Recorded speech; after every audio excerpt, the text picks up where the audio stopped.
Bonsoir et bienvenue à vous en direct sur Public Sénat. Voici les titres du 22h ce soir. Première journée intense pour Florence Cassé sur le sol français. Il y a d'abord bien sûr les retrouvailles familiales et les premiers mots de la jeune femme qui montrent la rage d'une combattante. Et puis, il faut bien le dire, un incroyable déferlement médiatique entourant cette libération. Et même s'il y a un risque de verser dans l'émotion excessive, la joie de cette famille retrouvée l'emporte ce soir sur les polémiques.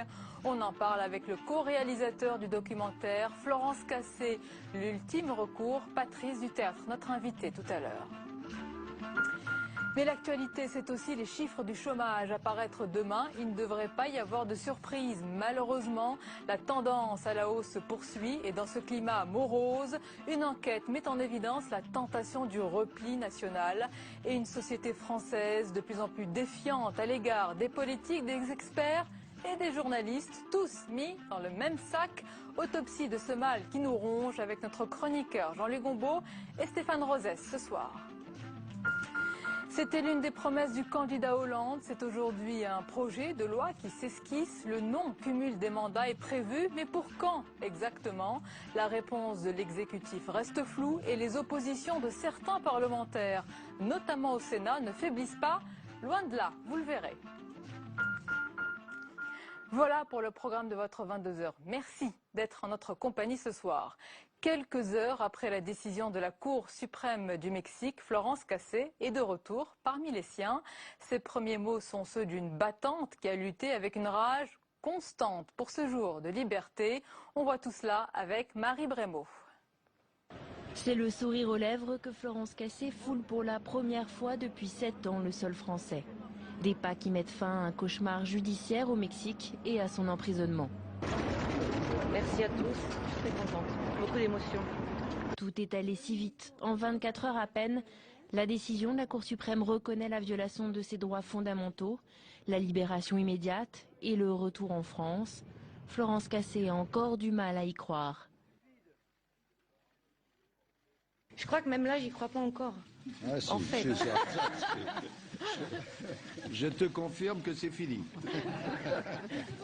Pour l'accueillir, ses proches, bien sûr, beaucoup de journalistes, le ministre des Affaires étrangères. Florence Cassé reconnaissante envers la République française qui l'a soutenue et l'action de Nicolas Sarkozy et François Hollande. Merci pour leur soutien qui a été pour moi vital. À un moment où, je me souviens, Nicolas Sarkozy, quand il a pris position pour mon dossier, c'était un moment vital. Il m'a sauvé la vie parce que c'est vrai que je suis passée par des moments très compliqués où j'arrivais à me lever le matin et me dire j'ai plus envie de me battre, je suis fatiguée, j'ai plus envie. Mais dans ces moments-là, il est arrivé Nicolas Sarkozy, ensuite François Hollande, donc je leur dois beaucoup. Aïe. Libre, enfin, elle n'a jamais cessé de clamer son innocence. À 38 ans, elle souhaite reprendre au plus vite le cours de sa vie, à commencer par trouver un emploi. Et dans l'actualité aussi aujourd'hui, cette promesse de campagne de François Hollande, le non-cumul des mandats, une idée soutenue par une majorité de Français dans différentes enquêtes. Cet engagement devrait aboutir à un projet de loi soumis au Parlement peut-être cet été, indique le ministre Alain Vidalis. Mais en attendant, les couteaux s'aiguisent au Sénat pour s'attaquer au projet. Très en verve, vous allez le voir, le patron du groupe PS à la Haute Assemblée, François Rebsamen, s'en prend au populisme des partisans du non-cumul des mandats. Ambiance avec Fabrice Cunet. Il n'y a pas de majorité au Sénat. Ces mots sont ceux du président du groupe socialiste, bien obligé de se rendre à l'évidence en présentant ses vœux aujourd'hui, après une demi-douzaine de textes retoqués faute de soutien des élus verts et communistes. Alors François Rebsamen a renouvelé son appel à la raison. Là aujourd'hui on est plutôt sur le ni soutien ni participation. C'est pour cela que j'ai appelé la gauche à se rassembler. Je crois toujours que seul le rassemblement de la gauche permettra de faire avancer les choses sans céder bien sûr à la démagogie. Mais même au sein du groupe socialiste, le soutien inconditionnel au gouvernement a ses limites, ou plutôt une exception. Pas question d'accepter la règle du non-cumul des mandats. Le cumul serait une spécificité indispensable pour les sénateurs. D'ailleurs, pour qui lit François Hollande dans le texte, il a dit, parce que c'est sa conviction, si le Parlement en décide. Et donc, c'est le fonctionnement normal de nos institutions. Le gouvernement présente des projets de loi et le Parlement les amende, les améliore, les modifie. Voilà, et sur ce point, et uniquement sur ce point, je souhaite que ce texte soit amendé pour les sénateurs. François Hollande l'a répété, le texte concernera l'ensemble des parlementaires. Le risque d'un bras de fer entre le Sénat et le gouvernement est bien réel. Les deux parties ont 6 mois pour trouver un terrain d'entente, le texte devant être étudié au plus tard en juillet. Non, la taxe à 75% sur les hauts revenus n'est pas abandonnée. C'est en tous les cas ce qu'affirme le gouvernement. Après l'annulation du Conseil constitutionnel, Bercy planche sur un nouveau dispositif, une tâche complexe car il faut éviter bien sûr une nouvelle censure. Mais le Premier ministre Jean-Marc Ayrault l'a affirmé à notre micro, pas question d'abandonner cette mesure qui avait été considérée, je vous le rappelle, comme un marqueur de la campagne de François Hollande. Et les détails avec Jérôme Rabier. C'était la promesse phare du candidat Hollande, cela pourrait devenir un renoncement du président. Selon la radio Europe 1, la taxation à 75% au-delà d'1 million d'euros de revenus par an serait purement et simplement abandonnée. Retoquée fin décembre par le Conseil constitutionnel, elle doit pourtant faire l'objet d'une nouvelle mouture pour la fin du mois de janvier ou février. Alors c'est le Premier ministre qui monte au créneau pour démentir ce recul. Le gouvernement travaille à trouver une solution de remplacement, parce qu'il ne s'agit pas de renoncer, qui soit conforme à la décision du Conseil constitutionnel. C'est à quoi nous travaillons. Il ne s'agit pas de renoncer, le message ne peut pas être plus clair. Pourtant, dans l'opposition, certains y voient des interrogations de la gauche. Le gouvernement est en train de se dire, on y va une deuxième fois pour se prendre une deuxième baffe, ou bien on dit qu'on a réfléchi, que vu les évolutions, on va voir. Mais je pense qu'il y a une bataille entre les pragmatiques et puis il y aura les dogmatiques, parce que je pense que certains au gouvernement continuent de dire comment, c'est un engagement, il faut le tenir, etc. La marge de manœuvre paraît en tout cas serrée car le Conseil constitutionnel pourrait considérer un maintien du taux à 75% comme confiscatoire. En revanche, le calendrier semble être arrêté. Ce sera forcément un texte budgétaire, ça ne peut pas être autrement, donc forcément à l'horizon de la prochaine loi de finances rectificative, dont on ne connaît pas la date, mais c'est le mois d'avril au plus tard, avril ou mai, voilà. Même votée en avril ou mai, cette taxation ne peut pas être rétroactive et c'est donc une année de recettes de perdu pour cette mesure symbolique. Reste à savoir si elle passera l'obstacle du Parlement, puis du Conseil constitutionnel, pour enfin exister. Et avec nous ce soir sur le plateau du 22h, notre chroniqueur Jean-Louis Gombaud. Bonsoir Jean-Louis. Avec nous également Stéphane Rosès. Bonsoir Stéphane, professeur à Sciences Po et président de CAP. Alors Jean-Louis Gombaud, tout d'abord, nous attendons pour demain les chiffres officiels du chômage qui seront rendus publics en fin d'après-midi. Ce n'est pas un secret, malheureusement, ils seront mauvais. Ils ne peuvent pas être bons en tout cas. Ils ne peuvent pas être bons parce qu'on a les chiffres de la croissance du 4e trimestre, enfin les prévisions de croissance du 4e trimestre, puisque l'INSEE cale à 0%, à 0%. Vous ne pouvez pas faire d'emploi, vous ne pouvez pas faire baisser le chômage, évidemment. Ce qui fait que demain, on va être autour de 3,2 millions de chômeurs, ce qui évidemment constituera le record. Alors, qu'est-ce qui pourrait être, non pas une bonne nouvelle, mais une mauvaise nouvelle relative? Parce qu'en fin de compte, on ne peut pas avoir de bonnes nouvelles avant plusieurs mois sur le front du chômage. Disons que depuis que François Hollande est arrivé à l'Élysée, le chômage augmente au rythme moyen de l'ordre de 30 000 par mois. C'est-à-dire 1 000 chômeurs de plus chaque jour, ce qui est absolument considérable. Ce que peut espérer François Hollande, c'est un chômage qui augmente de moins en moins vite. On a eu en septembre et en octobre un chômage qui a augmenté de 45 000.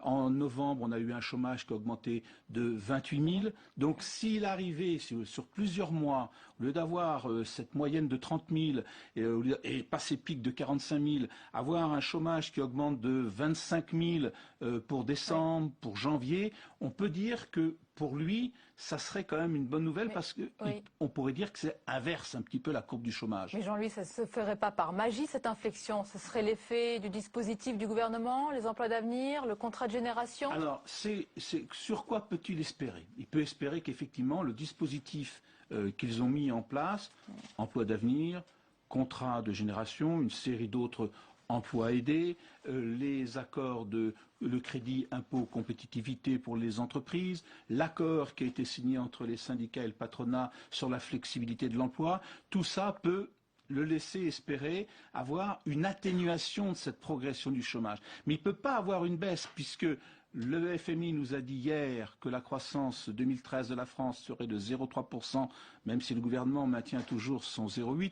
On vient de parler d'un projet de budget rectificatif pour le mois d'avril. Il sera obligé à ce moment-là d'annoncer que la croissance ne sera pas de 0,8%, puisque ce sera un budget rectificatif. Tout doit être remis sur la table. À partir de là, vous ne pouvez pas avoir une baisse du chômage. On aura cette année, en 2013, on peut se fonder sur ce chiffre suivant, à peu près 190 000, 200 000 chômeurs de plus. En 2012, on aura eu 300 000 chômeurs de plus. Sur le front de l'emploi, Jean-Louis, à l'instant, le ministre du redressement productif, Arnaud Montebourg, affirme que les fermetures de sites de Renault ne sont pas possibles. Il a dit que le constructeur s'est engagé à les maintenir, pas de fermeture. Ça, c'est un vœu. Je ne sais pas sur quoi M. Montebourg peut se fonder pour dire cela, puisque la note signée Carlos Ghosn a bien été en réalité de dire aux gens, si vous n'acceptez pas mon accord de compétitivité, je fermerai 3 sites de Renault. Donc en réalité, il a mis carte sur table, vous acceptez ce que je vous propose, ou bien 3 sites fermeront. Alors peut-être que M. Montebourg a des informations que je n'ai pas, je suppose que ça doit être le cas. En tout cas, nous suivrons le dossier ensemble, ça c'est sûr, Jean-Louis. Alors dans ce contexte morose, il y a cette étude dont nous allons parler, Stéphane, ce sondage donc Ipsos pour Le Monde, qui met en évidence les crispations, on va le voir, alarmantes de la société française. On savait que les Français étaient inquiets pour l'avenir, mais cette étude insiste là où ça fait mal. On parle de tentation du repli national, la défiance généralisée, le tous pourri. Et ça concerne les politiques, les experts et les journalistes. Hein ? Oui, absolument, Sonia. C'est le 3e sondage dans la même semaine, après le baromètre de confiance dans les médias qui montre une dégradation, le baromètre de confiance des Français une dégradation, et cette étude, effectivement, Le Monde, tout ça par le Cevipof, la Sofres et Ipsos. Alors, quel sujet, on pourrait se dire, après le sujet sur le chômage, mais finalement c'est normal, avec la crise, les Français sont pessimistes, défiants à l'égard des médias, des élites. Non, ce n'est pas normal. Pourquoi? Parce que d'abord, nous sommes parmi les plus pessimistes au monde.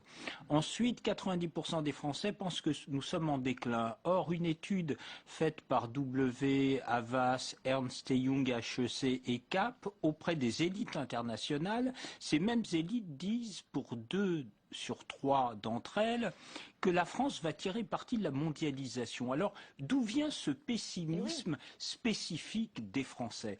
Eh bien, l'étude Cevipof montre que c'est le pessimisme politique qui rejaillit sur tout le reste. C'est une autre façon de dire que ce qui tient ensemble les Français, qui leur permet d'être optimistes, c'est le fait d'être portés par un projet commun politique. Or, quel est le problème des politiques? C'est que, hormis les périodes électorales, comme en 2007 et en 2012, les politiques ne tiennent pas un discours disant en quoi la France peut tirer partie de la mondialisation.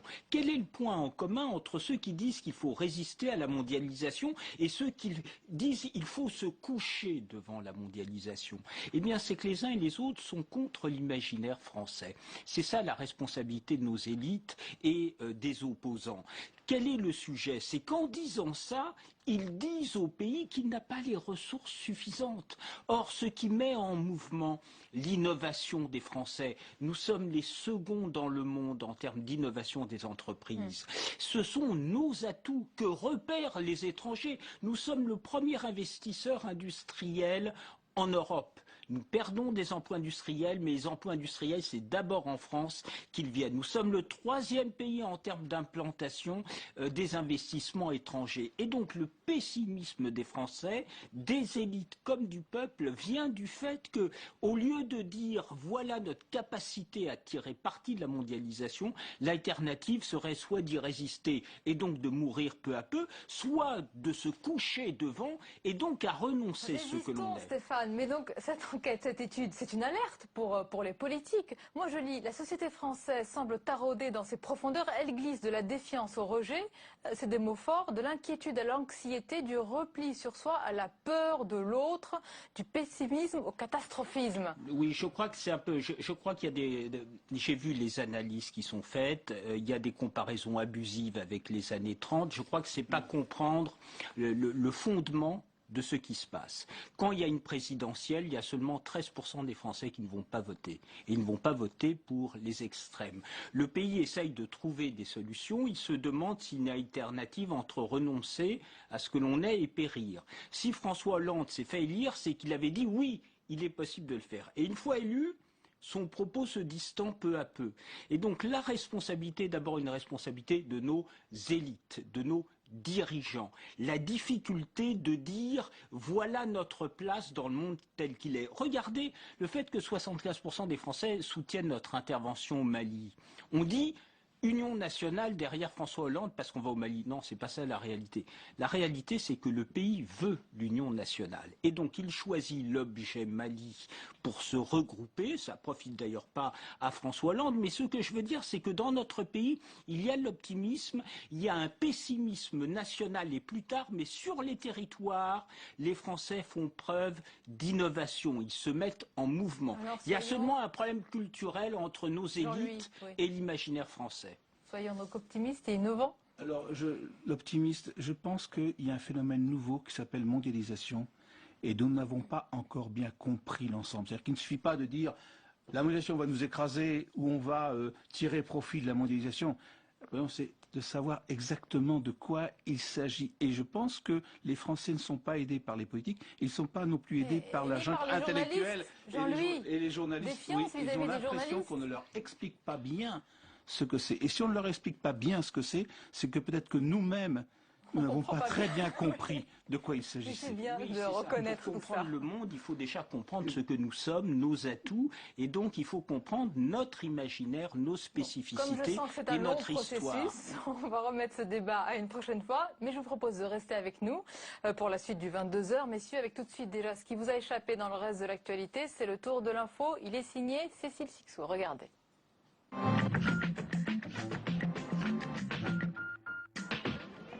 Répit de courte durée pour Dominique Strauss-Kahn, entendu une nouvelle fois aujourd'hui par le parquet de Lille dans l'affaire du Carlton. Une audition de 4 heures où l'ancien président du FMI a été confronté à Jade, l'une des call girls fréquentées pendant ses parties fines. Mise en examen pour proxénétisme aggravé en bande organisée, DSK a déclaré qu'il ignorait que les participantes étaient des prostituées. Selon une information du Figaro, les juges le soupçonneraient d'être l'instigateur du réseau. Coup d'accélérateur dans l'affaire dite Tapis Lagarde. Ce matin, les domiciles de l'homme d'affaires et de Stéphane Richard, ancien directeur de cabinet de Christine Lagarde, ont été perquisitionnés. La brigade financière cherche à savoir si l'ancien patron d'Adidas a bénéficié d'un arbitrage en sa faveur de la part de Bercy et donc de Christine Lagarde, alors ministre de l'économie, dans l'affaire l'opposant au Crédit Lyonnais où il a empoché 403 millions d'euros. Christine Lagarde devrait être convoquée prochainement par la Cour de justice de la République. Finalement, l'obligation d'avoir un éthylotest dans sa voiture n'est pas pour tout de suite. C'est ce qu'a annoncé Manuel Valls ce matin. Un nouveau report, selon lui, dû au manque d'efficacité et au prix du matériel.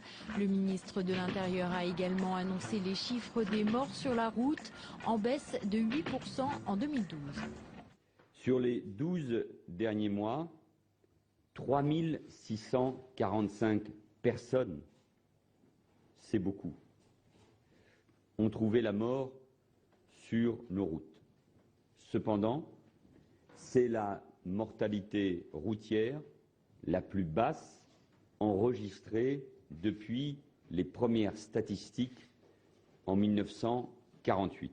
Des statistiques que Manuel Valls souhaite diviser par 2 d'ici à 2020. Désormais, les tweetos racistes, antisémites et homophobes pourront être identifiés et poursuivis en justice. Le tribunal de grande instance de Paris a ordonné au site de microblogging de l'aider à retrouver les auteurs de ces tweets. Il y a quelques mois, Twitter a été assigné en justice par des associations juives après la diffusion de messages racistes. Souffler le froid puis le chaud, c'est l'exercice auquel s'est adonné David Cameron, le Premier ministre anglais. Après son discours très controversé hier sur la place du Royaume-Uni dans l'Union européenne, il a tenté aujourd'hui à Davos de rassurer responsables politiques et patrons. Il ne s'agit pas de tourner le dos à l'Europe, bien au contraire. Il s'agit de savoir comment parvenir à une Europe plus compétitive, plus ouverte et plus flexible, et assurer la place du Royaume-Uni en son sein. 500 gouvernants, chefs d'entreprise, intellectuels et journalistes sont actuellement à Davos en Suisse pour participer au Forum économique mondial qui se terminera le 27 janvier.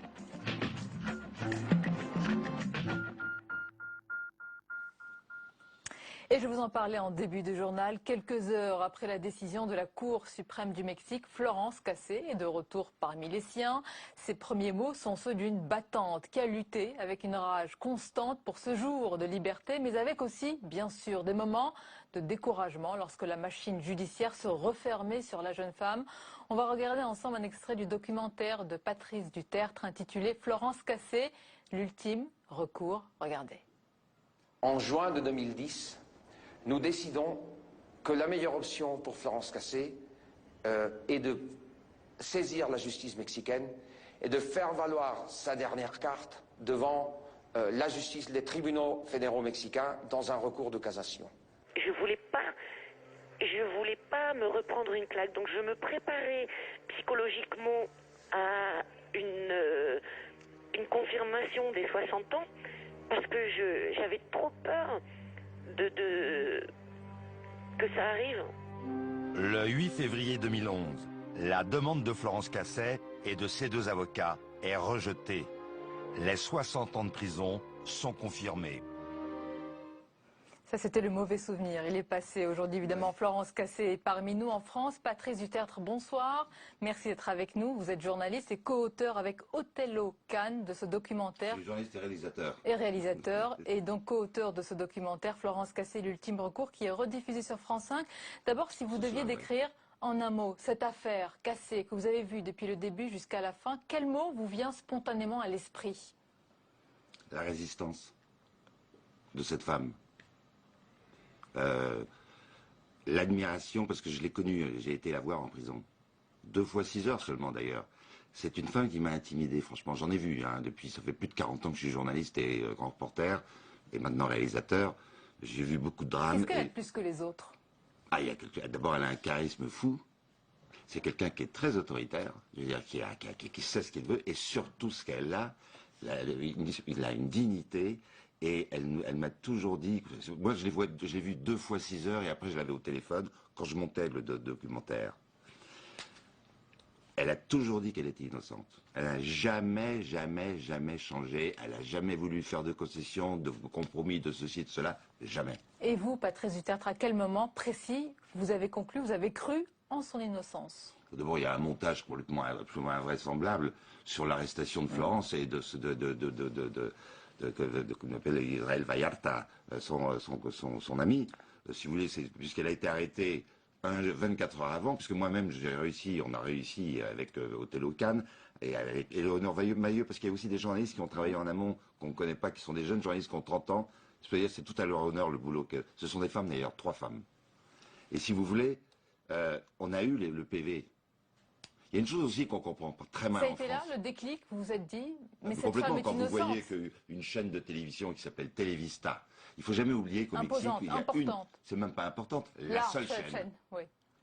115 millions de Mexicains regardent cette chaîne, qui à longueur de journée vous balance les enlèvements, les tortures, c'est la presse mexicaine, si vous voulez, la majorité, parce qu'il y a des journaux qui sont très bien, la majorité, ce sont des tabloïds effrayants.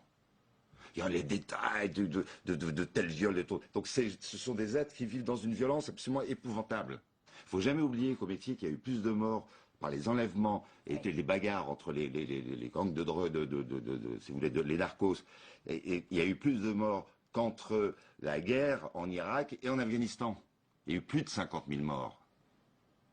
D'accord? Donc c'est un peuple qui vit dans une violence terrible.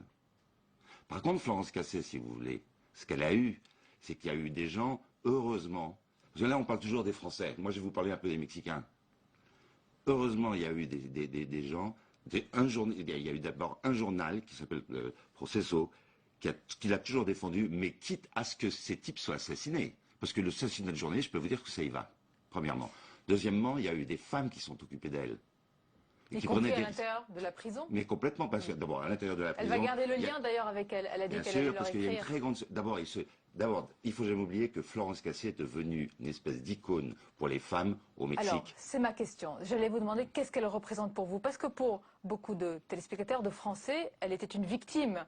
Comment elle est passée de ce statut de victime, d'une machination policière et politique, à un statut d'icône, de symbole? Elle est les deux. Elle est l'icône de la victime, parce qu'il ne faut jamais oublier qu'au Mexique, c'est un pays, je veux pas il y a des très machistes, hein. Bon. Et si vous voulez, les femmes payent le prix cher. Il y a à peu près plus de 60% des femmes qui sont enfermées en prison qui sont innocentes. Donc toutes ces femmes maltraitées, violées, torturées, Florence est devenue leur drapeau. Mais les gens de la rue, ceux qui regardent le télévisage, ceux qui achètent ces journaux épouvantables. C'est-à-dire la majorité des Mexicains. La majorité des Mexicains. Qu'est-ce qu'ils pensent aujourd'hui? Ben, il y a beaucoup encore. Qui... Aujourd'hui, vous aviez qu'à lire la presse. Blanchi, selon mais aujourd'hui, encore ce matin, il y a des journaux qui disaient que c'est dégoûtant, que c'est encore une histoire de politique, que Hollande a négocié avec le nouveau président. Je veux dire, il y a un côté populiste qui est là, qui est évident. Patrice Hutter, oui. Vous êtes réalisateur, je précise également que vous êtes journaliste. On voit paraître, et on va le voir plus demain, des premiers articles, des éditos, des impressions de certains journalistes français qui sont gênés ce soir par une médiatisation excessive, par une émotion excessive, par un sentimentalisme trop important de cette libération. En tant que journaliste, je vous pose la question. Très bien. Vous comprenez? Parfaitement. Moi, quand j'ai vu Charlotte Cassé et Bernard Cassel, les parents de Florence, il n'y avait personne autour d'eux, sauf, bien sûr, un comité de défense, leurs amis, tout ça. Je parle des journalistes.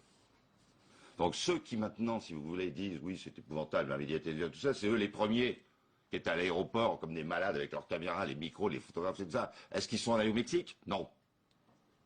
Vous savez combien il y a eu de reportages qui ont été faits télévision sur Florence Cassé? Il y a eu un sur la première chaîne de 25 minutes, je parle de 7 ans. Un envoyé spécial de 26 minutes, dont le réalisateur se fait tuer en série. Et le nôtre, 52 minutes. Et j'ai eu ma productrice Fabienne Servan-Schreiber de Ciné TV et Estelle Mauriac ont eu du mal à vendre notre documentaire. Donc si vous voulez, quand on dit oui, c'est effrayant cette médiatisation, on oublie qu'il y a eu une solitude. Et d'ailleurs, elle a été dans une très grande solitude, Florence. Elle le dit d'ailleurs, qu'il y a des moments. Mais pendant un an, il y avait des moments. Les parents étaient très, très, très inquiets aussi. On se rend absolument pas compte. Non, mais c'est pas ça, qu'elle soit tuée. On ne peut pas se rendre compte. C'est une situation que eux ont vécue et nous, on l'a décrite. Stéphane Rosès, votre regard sur aujourd'hui la libération et puis sur cette affaire hors norme. Non, je rebondirai sur votre échange sur pourquoi une telle émotion. Je pense qu'au travers du travail des journalistes, les Français suboderaient que Florence Cassé était innocente. Et quand elle est libérée, là encore, la question de l'émotion qui se fixe sur une personne, c'est une façon pour le pays de communier. Nous sommes dans un pays où les gens sont inquiets, ils ne se projettent pas dans l'avenir. Et donc, la question qui est importante, c'est quel est le lien avec le voisin d'à côté? Eh bien, il peut se faire soit par le politique, soit par un événement, une Coupe du Monde de football. Et là, il y a une icône qui est une jeune femme qui était seule, qui se battait seule, qui a été constante, courageuse. Et cette libération fait que spontanément, les Français qui ont leurs problèmes quotidiens, la plupart n'arrivent pas, sont inquiets pour leurs enfants, ne bouclent pas leur fin de mois, eh bien, se retrouvent dans ce que vous disiez, monsieur, c'est-à-dire une figure de la ténacité, de la résistance, distance, et donc du coup, le pays se sent spontanément au travers de cette figure. Vous avez tout à fait raison, il ne faut jamais oublier les parents. Madame Casset, Charlotte Casset, c'est une femme qui a une dignité, une pudeur, mais vraiment extraordinaire. Moi, je vous dis, quand je l'ai vue, cette femme, j'avais presque envie de pleurer. Parce qu'elle était vraiment dans une très très grande douleur quand je l'ai connue. Bernard Casset, son père, est un type absolument charmant. C'est un couple assez extraordinaire, premièrement. Au Mexique, les deux parents étaient aimés. Parce que c'est un couple qui représente complètement pourquoi ils ont des cheveux blancs, c'est leur fille, ce sont des sentimentaux les Mexicains. Hein, ils voyaient ce couple fantastique, cette femme tellement digne, dans une souffrance, elle est terrible, on la sentait une souffrance intérieure terrible, et cet homme charmant, qui avait souvent de temps en temps les larmes aux yeux, et donc tout le monde s'était frappé, et je pense qu'aussi ce couple représente aussi la dignité de la France. Vous avez et la dignité du nord de la France. Jean-Louis, vous vouliez réagir? Non, simplement, passionnant ce que vous dites, la manière dont vous le racontez. D'ailleurs, je veux dire, ce qui est intéressant, c'est de voir que ces gens, ils avaient tout contre eux, en fin de compte, dès le départ. Tout, absolument tout contre eux. Et trois personnes, avec 2 ou 3 amis autour, avec une détermination, on arrive à s'en sortir. Il y a un message, indépendamment de ce qui s'est passé, de la justice, de la politique, etc. C'est cette force-là que je retiens à moi, de ces gens qui se sont battus et qui ont réussi à vaincre alors qu'ils avaient tout contre eux. Et bien sûr, après c'est devenu une histoire politique, ça a complètement dépassé l'histoire, se fait au bar c'est devenu une histoire politique, parce que bien sûr, il y a eu cette mésentente entre Calderón, d'ailleurs, qui a vraiment trompé le président français Sarkozy, et que lui-même, le président Sarkozy, de temps en temps, pour être très franc, était maladroit. C'est une relation très compliquée. Très complexe, et c'est devenu en plus une espèce de bagarre entre deux hommes, excusez-moi. Bon. Mais par contre, monsieur Philippe Calderón a été très, il a beaucoup menti. Hein.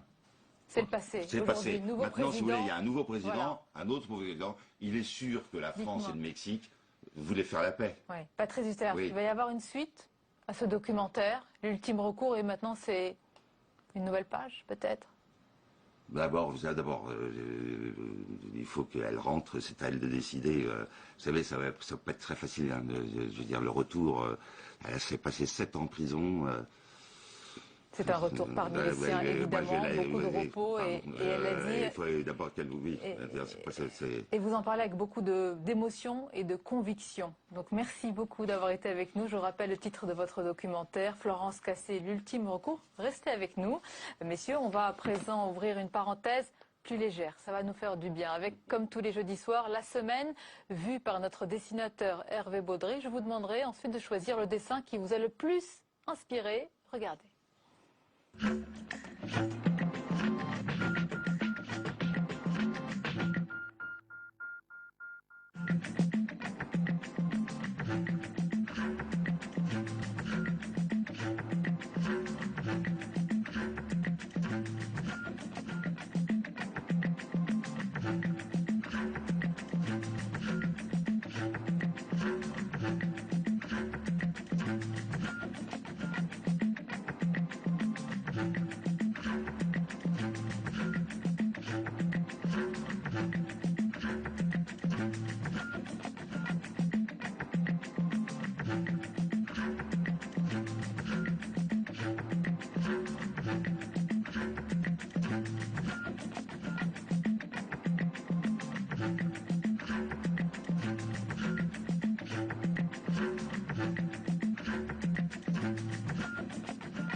Et vos choix, messieurs. Stéphane, je vois prendre des notes et des notes. Alors, non, mais en fait, vous allez nous en parler. Je veux dire, on ne va pas reparler de Florence Cassez, Ouais, mais bon, Frida Kahlo est une grande peintre. C'était la artiste compagne de mondialement Diego connue. Rivera. Elle était assez proche, c'est le moins qu'on puisse dire, de Trotsky. Mais ces tableaux, c'était une grande figure, une femme très courageuse parce qu'elle avait une maladie compliquée.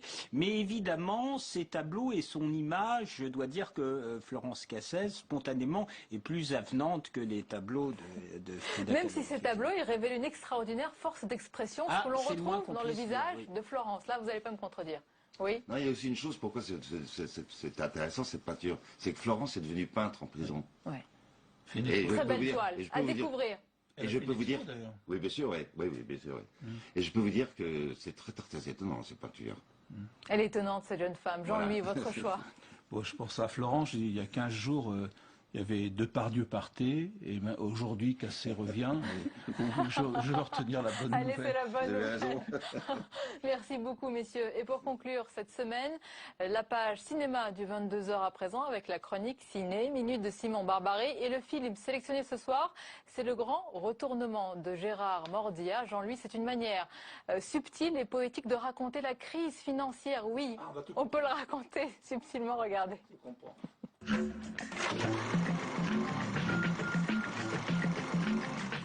On est volé à la bourse comme on est tué à la guerre par des gens qu'on ne connaît pas.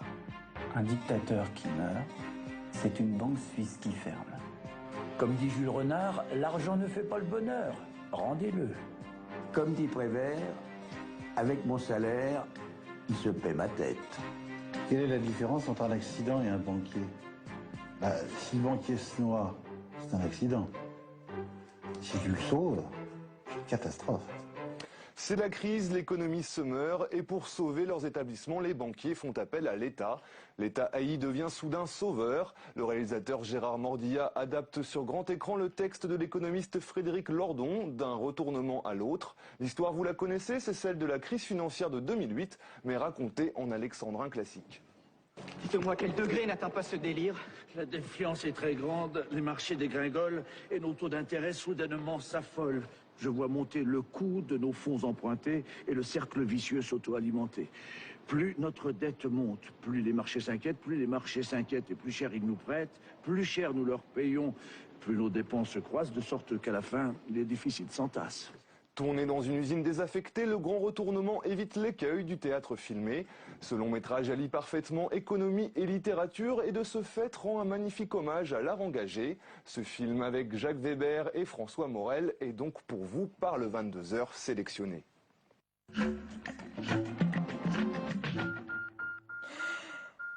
Et voilà, c'est la fin de ce journal. Merci de nous avoir suivis. Merci, messieurs, d'avoir été avec nous. Je vous dis à lundi, belle soirée et on se retrouve avec plaisir.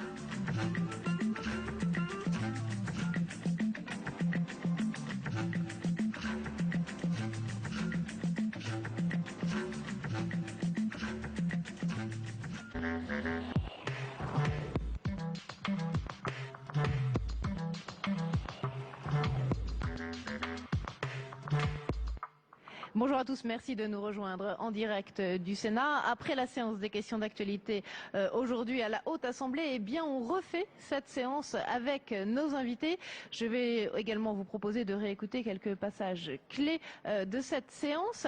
Et tout d'abord, pour commencer, ce petit sonore, un extrait d'une interview réalisée auprès du Premier ministre à la sortie de l'hémicycle du Sénat cet après-midi. Le Premier ministre s'exprime sur les 75%. On l'écoute. Le Conseil constitutionnel, c'est très clair, a fixé une doctrine qui est la sienne. Et donc le gouvernement travaille à trouver une solution de remplacement, parce qu'il ne s'agit pas de renoncer, qui soit conforme à la décision du Conseil constitutionnel. C'est à quoi nous travaillons. Voilà, Jean-Marc Ayrault qui a donc confirmé cet après-midi sur notre antenne le fait que le gouvernement n'abandonnait pas cette taxe des 75%, mais réfléchissait à la forme qu'elle pourrait prendre dans le futur, notamment en fonction des évolutions du Conseil constitutionnel. Le Premier ministre qui a également fait une annonce cet après-midi dans l'hémicycle du Sénat autour du rétablissement d'une allocation équivalent retraite pour les seniors qui sont au chômage et à qui il manque quelques trimestres pour pouvoir toucher leur retraite. Je vous propose d'écouter à nouveau le Premier ministre. J'ai décidé à titre dérogatoire de mettre en place une prestation d'un montant équivalent à l'AER.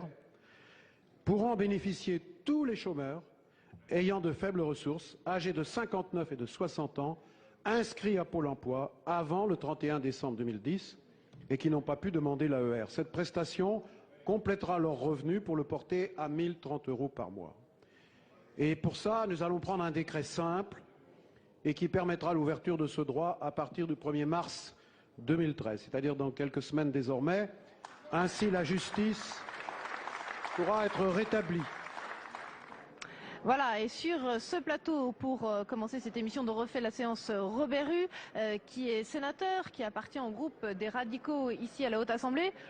RDSE, excusez-moi, mais je simplifie pour les téléspectateurs, pour qui le terme RDSE ne signifie pas forcément grand-chose. Robert Rue, une réaction à cette annonce du Premier ministre tout à l'heure dans l'hémicycle. Je crois que c'est une annonce extrêmement importante, une annonce sociale significative, hein.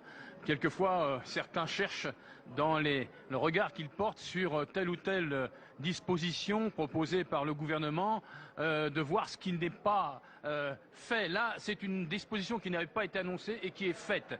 Et c'est pas rien. C'est une surprise, hein. C'est une surprise et c'est une surprise. Cette annonce aujourd'hui. C'est une surprise de justice sociale significative.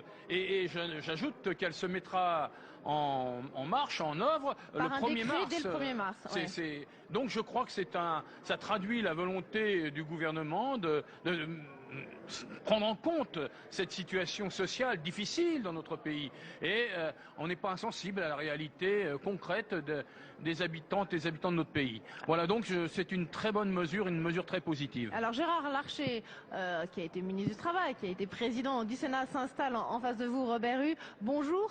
On commentait à l'instant l'annonce tout à l'heure de Jean-Marc Ayrault dans l'hémicycle de cette allocation équivalent retraite, une annonce surprise. Comment vous l'avez perçue ? Je l'ai perçue comme une annonce que j'avais souhaitée il y a longtemps, puisque nous avions présenté à l'époque de la réforme des retraites, quand je dis nous, j'étais président du Sénat, un dispositif qui est un dispositif qui compensait en quelque sorte ces moindres revenus pour ceux qui étaient en situation de transition entre le départ à la retraite et la fin d'un certain nombre d'allocations. Et donc, si je suis dans l'opposition, je n'en suis pas moins très attentif à la situation d'hommes et de femmes qui connaissent des moments difficiles. Le sujet, c'est de savoir comment on va le financer. Et notre dispositif, à l'époque, prévoyait un financement. Il n'avait pas été suivi à l'époque par Bercy. J'espère qu'il y aura plus d'attention du côté de Bercy, parce qu'il s'agit de situations que nous évaluons à 20 ou 30 000 personnes et qui sont des situations parfois de souffrance. Et qui coûtent combien ? Vous l'aviez évalué à combien à l'époque ? À l'époque, on l'avait évalué à 120 millions. D'accord. Donc Gérard Larcher, vous soutenez cette décision, cette annonce du Premier ministre, comme vous avez annoncé également que vous voteriez le projet de loi qui va être issu de l'accord entre les partenaires sociaux ? Oui, parce que cet accord, il s'inscrit dans une loi que je connais bien, puisque je l'ai défendue comme ministre, parce qu'elle ouvre le dialogue social, parce que c'est la prise en compte, j'allais dire, d'un accord que je considère à la fois positif pour les salariés comme l'entreprise dans j'allais dire, la détermination que nous devons avoir d'entreprises compétitives qui créent les emplois, et en même temps de salariés dont on doit sécuriser le parcours. Il y a notamment, par exemple, des droits rechargeables. C'est un élément de progrès. Et j'ai dit que je voterai cet accord à la condition qu'il ne soit pas, j'allais dire, dénaturé ou modifié. Je l'accepterai tel qu'il est, mais pas autrement. Robert Rue, votre position ? Oui, écoutez, ma position est naturellement favorable à ce dispositif, et je reconnais là qu'il y a effectivement une persistance dans la volonté de M. Larcher de prendre en compte des choses qui n'avaient pas pu être mises en œuvre à l'époque où il était au gouvernement, et ensuite dans la majorité dans la majorité qu'il soutenait. Il reste qu'aujourd'hui, je reconnais là une démarche tout à fait cohérente. Oui, mais une démarche qui n'est pas forcément cohérente pour tous à l'intérieur de la majorité de gauche. J'ai vu que Jean-Vincent Placé, le président du groupe écologiste ici au Sénat, s'interrogeait, lui, sur ce projet de loi autour de cet accord paritaire. Moi, je m'interroge moins que lui. Si vous êtes là tous les deux, c'est aussi pour parler de la situation au Mali, de l'intervention de la France. Je vous propose, avant d'aborder ce débat ici, de réécouter ce qu'a dit le Premier ministre tout à l'heure dans l'hémicycle du Sénat autour de l'intervention de la France au Nord Mali. Si nous n'étions pas intervenus, la mise en œuvre de la résolution du 20 décembre aurait été impossible. Et le Mali serait aujourd'hui un État totalement dans les mains des terroristes. Et au cœur de l'Afrique, au cœur du Mali, mais au cœur de l'Afrique de l'Ouest, c'est toute cette partie qui serait aujourd'hui déstabilisée, avec les menaces non seulement sur l'indépendance du Mali, mais sur la stabilité de l'Afrique de l'Ouest, et aussi sur l'Europe et sur la France. Ne nous y trompons pas. Voilà, le Premier ministre qui longuement a intervenu cet après-midi dans l'hémicycle du Sénat pour justifier l'intervention de la France, pour justifier la position de la France. Non, nous ne sommes pas seuls, nous ne faisons pas cavalier seul. Comment vous avez tous les deux perçu cette intervention du Premier ministre, Robert Huchin? Mais écoutez, d'abord cette intervention... Suite à votre question. Oui, confirme une chose, c'est effectivement qu'un consensus existe autour de la décision du président de la République d'intervenir. L'extrait que vous venez de passer montre que nous étions dans une situation extrêmement difficile que nous connaissions depuis un certain temps. Et est-ce que Bamako allait tomber aux mains des terroristes, allait devenir et transformer le Mali en sanctuaire? Je crois que l'intervention et la décision du président de la République a été extrêmement importante, courageuse, et elle ne s'est pas faite, contrairement, et c'est ce que j'ai dit dans ma question, à la politique précédente de France-Afrique, c'est-à-dire avec l'idée qu'on interviendrait sans forcément l'appel des gouvernements. Là, il y a eu l'appel du président malien. Il y a eu, en conformité avec les États de l'Union africaine et sur la base d'une résolution du Conseil de sécurité, autant d'éléments qui sont, à mon avis, qui montrent que la France n'a pratiqué à contrario d'autres situations que nous avons connues dans le passé d'ingérence, mais au contraire a répondu à l'appel du peuple malien. Toujours est-il que des questions se posent aujourd'hui, Gérard Larcher. Jusqu'où doit aller la France sur le terrain? Jusqu'à quand la France doit-elle rester installée au Nord Mali? Quand va se déployer la force africaine? Et comment va se passer la transition démocratique à la tête de l'État malien? C'est clair, nous avons soutenu la décision. Le premier objectif est atteint. Bamako n'est pas tombé entre les mains des djihadistes. La deuxième partie importante, c'est l'intégrité territoriale du Mali et qui doit se passer dans des conditions d'engagement aussi des forces africaines. Mais la question essentielle aujourd'hui, c'est la feuille de route politique que les autorités maliennes doivent engager. Feuille de route politique pour reconstruire un Mali qui ne va pas bien depuis des décennies. Nous en sommes de rébellion en rébellion dans le Nord. Mais là, sur cette feuille de route politique, questions. on n'a rien, on n'a pas d'éléments pour l'instant. Non, il y a eu un appel très clair sur cette feuille de route politique. Et d'ailleurs, à l'intérieur de notre commission, Jean-Pierre Chevènement et moi-même, avec d'autres membres, nous préparons depuis un certain nombre de semaines des réflexions, non pas pour nous ingérer, parce que je crois que parler de France-Afrique, c'est un vieux poncif. Sur ce sujet où nous sommes rassemblés, nous avons pris nos responsabilités au titre de l'article 51 de la Charte des Nations Unies, dans le cadre d'une résolution. J'allais dire aujourd'hui, il faut aussi que les Africains prennent leur destin en main, construisent leur destin, et il y aura un sujet, la relation avec l'Algérie demain, tous ces sujets-là sont devant nous, nous devons les traiter. Mais une question, on le voit, on va débattre du livre blanc et de la programmation pour la défense nationale. On est là sur des vrais sujets, car nous voyons bien que si nous n'avions pas eu des forces prépositionnées, si nous n'avons pas les moyens, nous ne pourrons plus, j'allais dire, apporter de l'aide à des pays en danger qui nous appellent comme le Mali nous a appelés.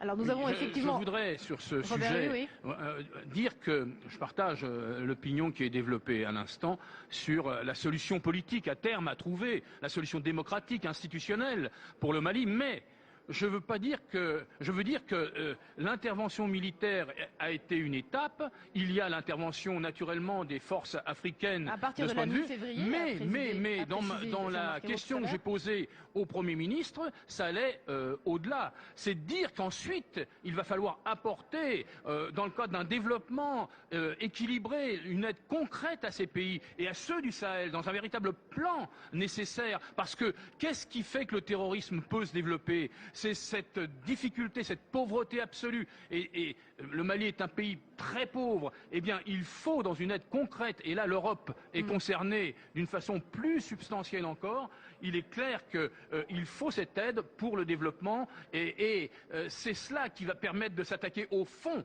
au terrorisme. Mais sur ce point, le Premier ministre vous a répondu. Il y aura des assises du développement d'ici quelques mois qui vont se tenir. Mais il faut des moyens en face. Et il n'y a pas que la France.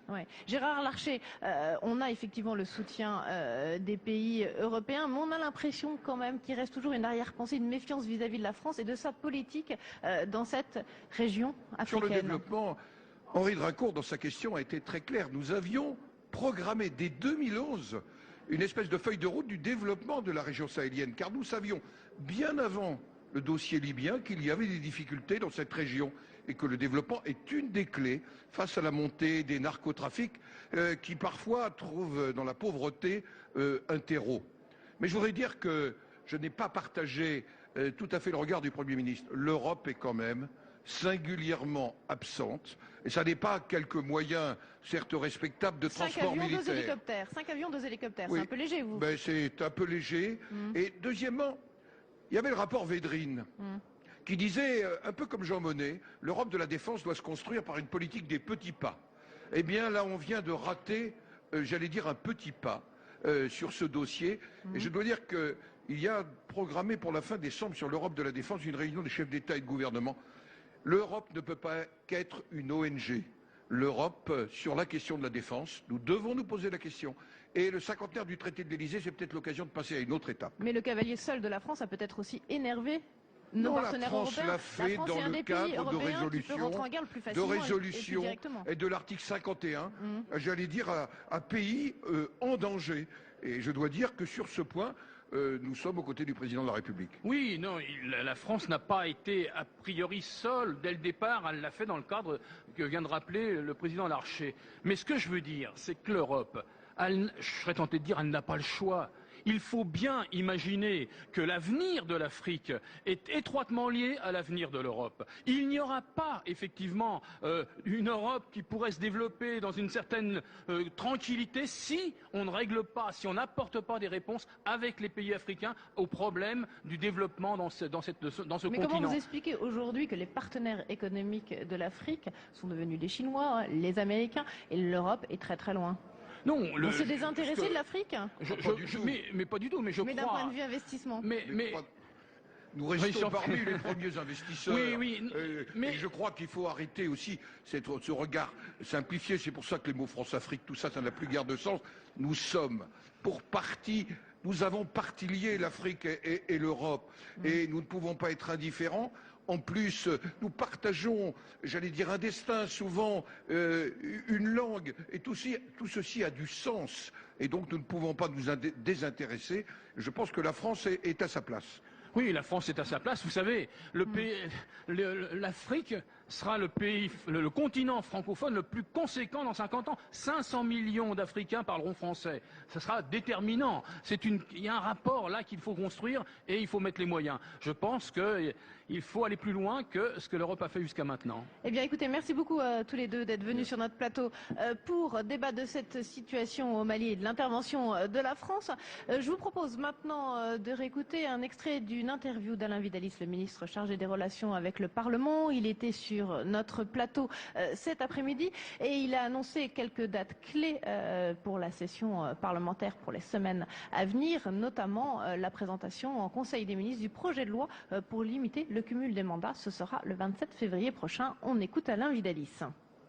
Le texte passera en Conseil des ministres le 27 février, je ne peux pas être plus précis, donc tout ce que je lis sur les interrogations, ils le feront jamais, ou il n'y aura pas de texte, je vous donne la réponse. Non. Le texte sur le cumul des mandats, le projet présenté par le président de la République en Conseil des ministres sera présenté le 27 février.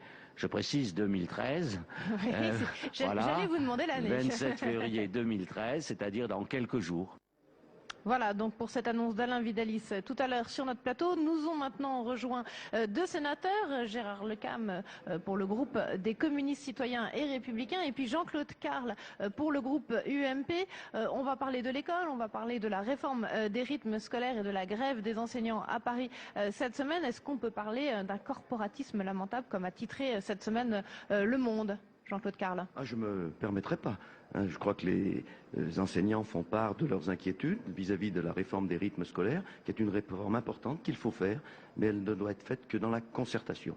Et aujourd'hui, c'est ce qui manque. Monsieur Payon a fait preuve de précipitation. On en parle depuis longtemps, de cette réforme des rythmes scolaires, Jean-Claude Carle. Il y a eu beaucoup d'études, beaucoup de psychologues qui se sont prononcés depuis des années sur ces rythmes. On arrive dans la phase de concrétisation, et cette phase de concrétisation, elle mérite qu'on mette l'ensemble des partenaires de la communauté éducative autour de la table, les enseignants bien sûr, les parents, mais aussi et surtout les élus locaux qui n'ont pas été concertés. Gérard Lecam, vous avez eu l'impression, vous, de ne pas être assez concerté ? C'est vrai que la concertation est absolument nécessaire. Et vous évoquiez le corporatisme. Je ne pense pas qu'on puisse parler de corporatisme. Je suis un ancien enseignant. Vous savez, c'est un métier difficile. C'est un métier mal payé en France. Donc il faut reconnaître tout le mérite qu'ils ont dans les classes aujourd'hui, avec les difficultés qu'ils rencontrent, avec des milieux sociaux très, très variés, très différents. Alors, donc, ils ont besoin d'être rassurés, les enseignants. Bien sûr qu'ils ont besoin d'être rassurés. On bouscule à tout moment la façon de travailler. Et on a l'impression en ce moment que les relations sont quand même pas mal dégradées avec leur ministre de tutelle, Vincent Peillon. Est-ce que ça, c'est inquiétant selon vous pour la réforme à venir ? Écoutez, nous verrons au regard du contenu exact de la réforme à venir, mais je pense que celle-ci est nécessaire au regard de ce qui se passe concernant l'échec scolaire. Plus de 25%, comme l'a rappelé le ministre tout à l'heure, d'enfants sont en échec à l'entrée au collège. Donc il faut réformer l'éducation nationale, il faut lui donner des moyens et nous partageons cet objectif. Nous verrons ensuite les modalités d'application dans le texte précis, mais nous partageons également la réforme des rythmes scolaires. Après, c'est la mise en œuvre. C'est sur la mise en œuvre, d'ailleurs, que j'ai voulu interroger Monsieur le ministre, parce qu'elle interpelle les communes, les intercommunalités et leurs moyens financiers. D'accord, donc c'est la mise en œuvre qui vous gêne tous les deux, c'est-à-dire que ça vient trop rapidement pour les collectivités territoriales, elles n'ont pas le temps de se retourner et de s'organiser. Oui, et puis surtout, elles n'ont pas été mises autour de la table pour discuter du partenariat, car les collectivités territoriales ont bien compris que l'éducation, c'était le meilleur investissement qu'on puisse faire pour les jeunes. Simplement, elles veulent y être associées et pas uniquement être là pour payer le chèque, quand la réforme sera Il faut partager engagée. les charges financières. Il faut partager les charges financières, à condition d'y être associé, au projet pédagogique. Les situations sont différentes d'une région à une autre. Et je souhaite aussi d'ailleurs que dans le cadre de cette réforme des rythmes scolaires, on intègre le calendrier complet. Car il n'y a pas que la journée, il y a aussi le positionnement des vacances, et c'est ce que j'ai dit tout à l'heure, il n'y a pas que le rythme biologique, il y a les rythmes économiques et les rythmes climatiques. Et c'est parce que nous aurons une économie qui permettra justement de financer cette réforme et les surcoûts de cette réforme. Et je crois que c'est ce qui a manqué à M. Peillon. Vous aimeriez que tous ces points soient abordés dans la future réforme, le futur texte qui va être examiné par le Parlement et annoncé par Vincent Peillon autour de l'école? Oui, j'ai peur que la montagne accouche d'une souris. J'ai regardé ce texte, malheureusement, c'est une coquille vide. Les syndicats eux-mêmes se disent déçus. C'est votre cas aussi, Gérard Lecam, par cette réforme de Vincent Peillon annoncée? A priori, oui, mais nous verrons. A priori, oui, vous êtes déçus, vous aussi? Tout le monde est déçu, alors? Après les premiers éléments, mais il faudra des moyens importants, ce qui pose question. Oui. On a bien senti aussi tout à l'heure que, quelque part, Monsieur le ministre de l'Éducation nationale renvoie la discussion vers les collectivités locales. Quand il dit que le temps va pouvoir se passer, non pas forcément sur 4 jours, mais sur 2 jours où on mettrait le double, 2 fois 3 quarts d'heure. Ce sont les communes qui vont devoir négocier avec les enseignants. Vous voyez, donc il y a ce renvoi. Et puis, il renvoie aussi vers les collectivités locales la responsabilité de faire un effort. Nous sommes d'accord de faire un effort. Tout effort envers la jeunesse et l'éducation est un effort, un investissement bien placé. Pour autant, nous avons aussi d'autres engagements. Les collectivités, notamment en Bretagne, font des efforts très importants en direction des écoles. Mais quelque part, là, il va falloir ce que je souhaite, c'est qu'au niveau de la DGF, on vienne en appui aux collectivités. Eh bien, écoutez, réforme dont on reparlera sur le plateau de Public Sénat, puisque le texte, quand il va arriver, sera bien sûr discuté ici au Sénat. Merci à tous les deux d'être venus aborder cette question sur notre plateau cet après-midi ici au Sénat. Merci à tous de nous avoir suivis et très bonne soirée à tous sur l'antenne des chaînes parlementaires.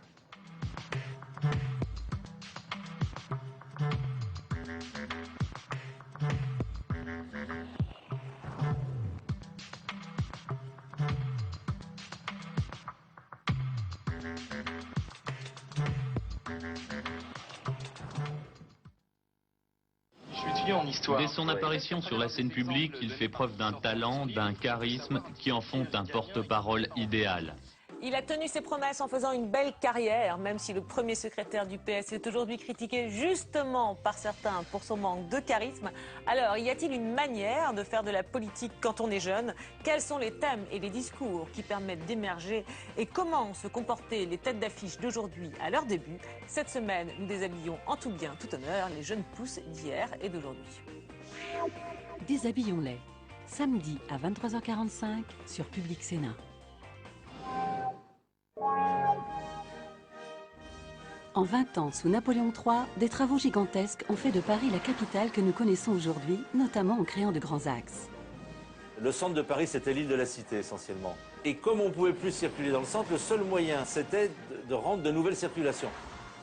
Maître d'œuvre de cette métamorphose, le baron Haussmann, préfet de Paris de 1853 à 1870. Partout où il est passé, il y a eu des progrès. Cette espèce de locomotive lancée à pleine vitesse dans un siècle qui s'interroge, c'est probablement l'image la plus belle d'Haussmann. Comment Haussmann a transformé Paris? Samedi à 22h sur Public Sénat.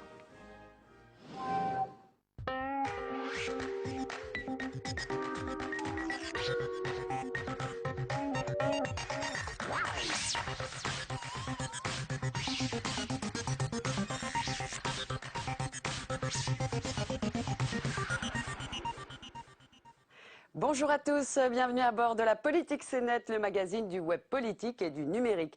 Vous le savez, vous pouvez commenter l'émission sur Twitter avec le hashtag LPCN. Nous attendons vos contributions et vos commentaires. Au menu